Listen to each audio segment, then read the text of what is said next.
YouTube, what is up?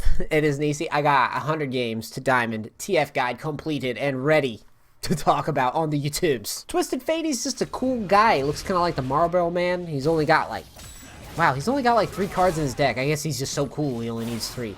But anyways, he has been around for a while. He's been successful for a while. A lot of elo boosters still use him to elo boost. He's just a great champ, and he's one that I'm familiar with and have been familiar with for a very long time. Got me in the upper realms of Diamond 1 back before there was a Master, so that was pretty high back then. And I'm going to teach you how to be good with him, and hopefully, following this guide, you will make Diamond. And I just want to say, I've played with Reginald in the past. He's a cool guy. I really like him. I like what he's done with TSM. But if you play TF, and you lock the wrong cards at the wrong time, you can rest assured that your team is probably going to call you Reggie, blue card Reggie, some variation of blue end card. It's truly traumatizing. You don't want that to happen to you, okay? Just be clear. All right, so let's go over the Twisted Fate runes and masteries. Now, for runes, TF's runes have not changed that much over the years. Still move speed quints, magic pen reds, and scaling health yellows, and flat magic resist blues. This page is designed to get you through most lane phases that you're going to face. Some of the tougher ones that you'll run into, like Zed, require you to pretty much dodge a ton of skill shots. You consider going armor yellows versus all AD teams, but in general, this is going to get you through it. I didn't really deviate off of this like ever. I just kept the same page. Masteries, 12, 18, emphasis on Thunderlord's Decree. Now, the 12 in the Ferocity tree is designed to get you a little bit more sustain in lane, keep you in the harder lanes, because all TF is really about is staying alive in lane phase, getting to that point where you can roam with full HP, with good mana, and find those good roams and picks, and get yourself fed or your team fed. It is time for a quick and dirty rundown on TF skills. All right, TF's passive, every time he kills an enemy, he gets between 1 and 6 gold randomly. It's not a lot, but it adds up, so farm well. TF's Q, wild cards. TF throws 3 cards out. It's a consistent skill shot, but it's a little weird. Takes practice to get used to.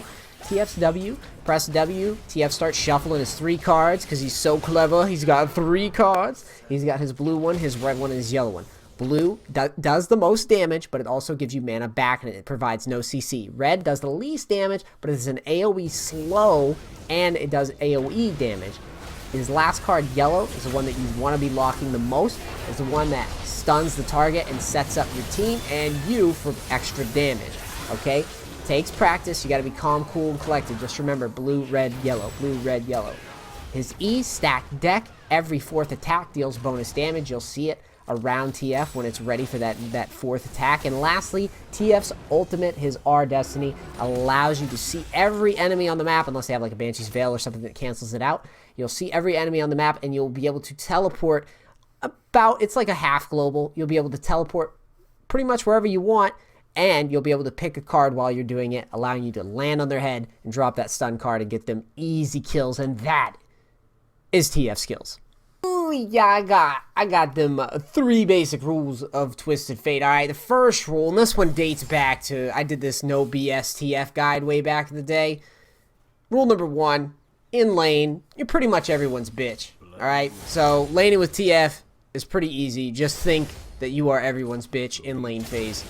Life will be a lot easier. Farm up, chill out, don't make stupid trades, wait for jungle ganks, stay in the back behind the minions, farm from range if you have to, do whatever you have to do to get through lane phase, alright? Rule number 2, and this should be obvious, but it's really not for most TF players, is think before you gank. Before you land on top lane, or before you land on bottom lane's head and try to do this fancy stun card shit, think, do you have mana? Do you have health? Does your teammates have health? Does your teammates have mana? Does this gank positionally make any sense at all? Is this a dumb gank? Is a jungler right there too? You gotta think before you gank. I know it sounds obvious, but you need to get this programmed into your mind before you play TF. Number 3 is you can split push with TF's ultimate as well. If you've got like a Nocturne or a Master Yi or someone who's normally tough to split against, TF can do that because as soon as you see either one of those guys ult, all you have to do is just ult and leave. You can also use TF's ult to not only backdoor but end the game. Say that your team's setting up a Baron, you ult, you end the game that way. Really cool and important to remember. Now, this is TF's early game strategy for you guys, okay? Flash Exhaust is traditional for assassin type lanes. So if you're facing like a Zed, a Talon, a LeBlanc, shit like that, you really want that exhaust in case you get all in. Not so much solo killed by the mid laner, But if you're getting all in by the mid laner and the jungler, or those important 2v2s where you need to survive that burst, it's very important that you have exhaust there. Now, in the more passive lanes like Lux, Azir, Victor, shit like that, you want to take Flash Teleport. Not only do you have kill potential once you roam with 6, you're not really going to die in lane very often in these lanes unless you just eat skill shots all day. If you survive those lane phases and play smart, you're also going to have kill potential and counter gank opportunities with that teleport. Also, teleport scales pretty well in the late game. So those are your options. Go into lane, pick the right summoner spells, farm from range, and just wait for those opportunities around the map to present themselves. Sustain up your mana with the blue cards, and then look for junglers to come and gank your lane. You can follow that up with a stun card or a flash stun card if you need a really hard engage. And that's pretty much how I approach the TF early game. Playing Twisted Fate in the mid game will teach you a lot about player tendencies, and that is, people do not give a fuck if you have a global. They will still overpush, they will still overstay with low HP, they will just be free food around the map for you to take advantage of, and you need to take advantage of it. TF is not one of the strongest mids in the game right now. He is a solid mid because he finds so many opportunities around the map, but there are better mids. You need to take big advantage on this mid-game phase. As you're building towards Roa, Abyssal, Zhonya's, whatever you need, depending on the matchups, you need to be finding those picks. So constantly be pushing your lanes in the mid-game. If you can't find picks, then you need to farm Raptors or Wolves, but you need to constantly be looking for it. You need to constantly be vigilant.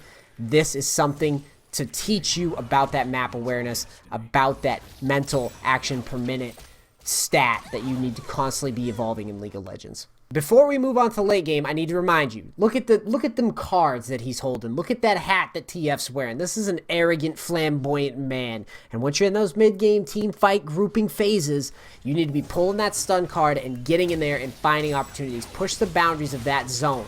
You need to find picks. You need to be unafraid to challenge people. You have a lot of move speed, so fucking use that shit. As the game wears on into late game phases, TF has a tendency to kind of fall off, but you still have a lot of good things that you can do for your team in the late game. You are a constant source of damage and CC, maybe not as strong as some of the other more popular mids right now, but you have good damage and reliable CC. You can always still find picks around the map when people go out of position too long, and then lastly, you can always look for those backdoor opportunities, those XPK moments with your ultimate. The time to look for those is when your team is setting up for Baron. If you see 5 members contesting Baron and you have some open inhibs or maybe an open base, you might need to go and backdoor for those objectives. And that's going to split the teams up, and that's going to allow you to win games positionally because your late game isn't that strong. And this is how I approach TF in the 100 games to Diamond grinds. And now for the frequently asked questions. Pick it, I pick it, I pick the TF every time I pick it. They pick the Fizz, and the Fizz does his little crip walk pole dance thing, and then I lose. How do I not lose to the Fizz? So back in the day when I played against guys like Fate Falls and all those other Fizz one-trick pony guys that just accelerated into Challenger, back before Fizz was even toned back, Fizz was an asshole then. He's less of an asshole now.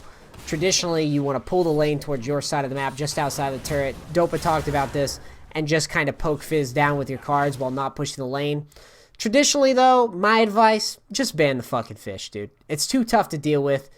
He's kind of an asshole, and most of the time, your teammates will try to gank him or do some fancy shit that'll throw the whole lane out of whack, and he'll still get fed anyways. I just say ban him, don't stress it. I understand where you're coming from. Fuck the fish, dude. Hi, so Nisi, listen, I saw in your games, you recommend Roa and Abyssal and Zhonya's and all that stuff, but I saw your games, buddy, and let me tell you, I saw that Iceborne and that Sunfire video, and I just want to know, is it right to build that way, or what was that about? I don't understand what that was. That is correct. At the end of the 100 Games TF Diamond Challenge, I got kind of frustrated with the meta. I'd lost the first 2 out of the series to Diamond, and I decided to mix it up a little bit and go Iceborne, Sunfire, Z-Rot on Twisted Fate.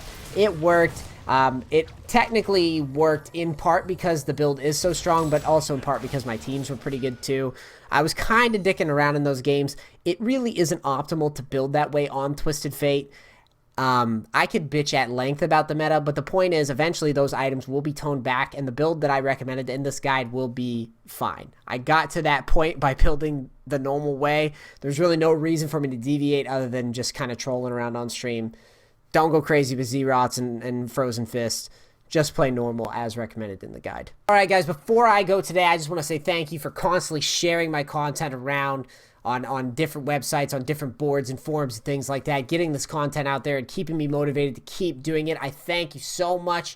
Please hit the subscribe button if you like it. Follow me on Twitter at Nisi, as spelled on screen. Check me out there. Message me there if you have any questions. You can always use the comments, but I'm way more active on Twitter. It's nothing personal. I'm just directly linked to my Twitter at all times. You guys are awesome. I will see you next time on the Azir video, and we will just keep running these accounts up to Diamond. Thank you so much for supporting me. I love all of you, and I'm out. Peace! Crack.